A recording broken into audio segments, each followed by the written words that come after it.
Bom dia, vamos dar continuação aqui à história de Esther, que é um livro bem interessante, né? Os acontecimentos foram quando o povo de Israel estava ali prisioneiros, né? Na Pérsia, e existia, né, uma família, a família de Mordecai, e junto dela tinha Esther, que foi adotada por ele, como eu já disse anteriormente. E Esther foi coroada rainha da Pérsia. Olha que maravilhoso, né? Assim como José também teve um grande êxito. A gente sabe que para nós termos grande êxito, muitas vezes não é fácil, mas conseguiremos, porque o Senhor, Ele sempre vai nos colocar em lugar estratégico para poder levar o nome dEle, né? Levar a palavra dEle. E assim não foi diferente com Esther. Então hoje a gente vai falar um pouquinho do capítulo 3 de Esther. No versículo 1 diz o seguinte, ó: depois desses acontecimentos, o rei Xerxes honrou Amã, filho de Amedata, descendente de Agag, promovendo-o e dando-lhe uma posição mais elevada do que a de todos os demais nobres. Todos os oficiais do palácio real curvavam-se, prostravam-se diante de Amã, conforme as ordens do rei. Mardoqueu, porém, não se curvava, nem se prostrava diante dele. Então, Mardoqueu, o tio de Esther, né, primo de Esther, aquele que criou Esther como filha, ele não se curvava diante de Amã. E nem é uma questão de estar ali, de ele pensar assim, não vou me curvar porque ele não é o meu Deus. Não era por essa questão. Na realidade, é muito mais quando a gente vai voltar atrás, lá em Êxodo, lá em Gênesis, em Êxodo, vai falar que Josué estava lutando ali com os amalequitas, né? Porque ele é descendente de Agag. Agag era o rei dos amalequitas.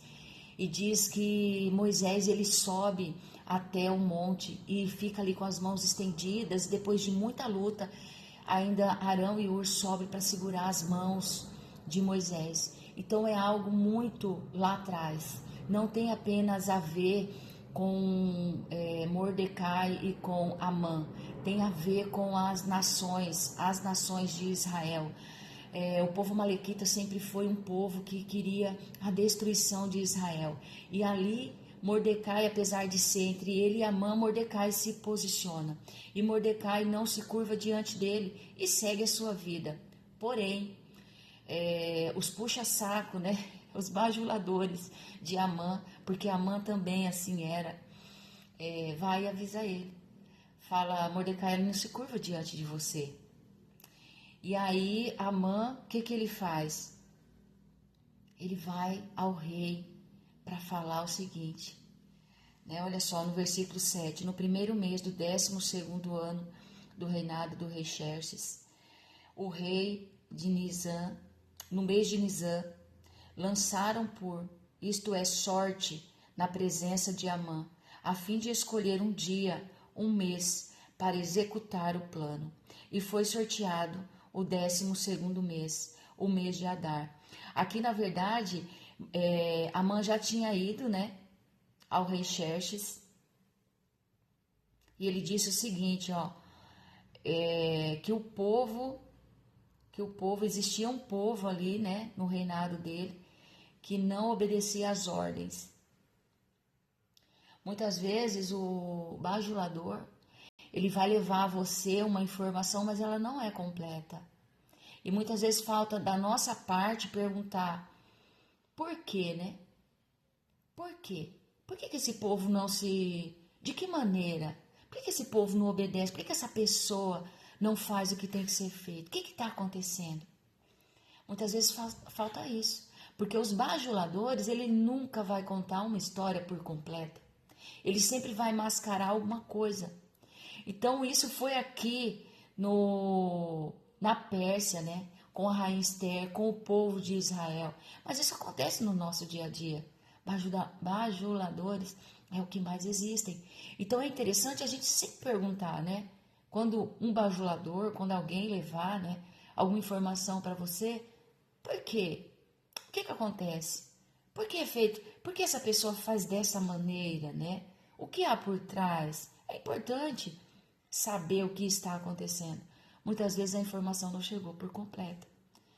E olha só, e Amã, com esse coração ruim que ele tinha, um coração invejoso, ele decide exterminar não apenas Mardoqueu, para você ver que não era uma questão entre Mardoqueu se dobrar diante de Amã, mas era uma questão de povo mesmo. Porque ele não fala, eu vou matar Mardoqueu, eu vou acabar, vou exterminar com o povo de Israel. E ele lança a sorte. E o território da Pérsia, né, não da Pérsia, mas do reinado ali do rei Xerxes, era muito longo. Para percorrer de uma ponta a outra, levava 6 meses a cavalo. E olha só, eles lançam ali sorte, mas Deus também ele já estava no controle de todas as coisas. Porque olha só, no primeiro mês do 12º ano do reinado do rei Xerxes, lançaram sorte na presença de Amã, a fim de escolher um dia, um mês para executar o plano. E foi sorteado o 12º mês, o mês de Adar. Então eles lançaram sorte no primeiro mês daquele ano. E a sorte saiu para quando?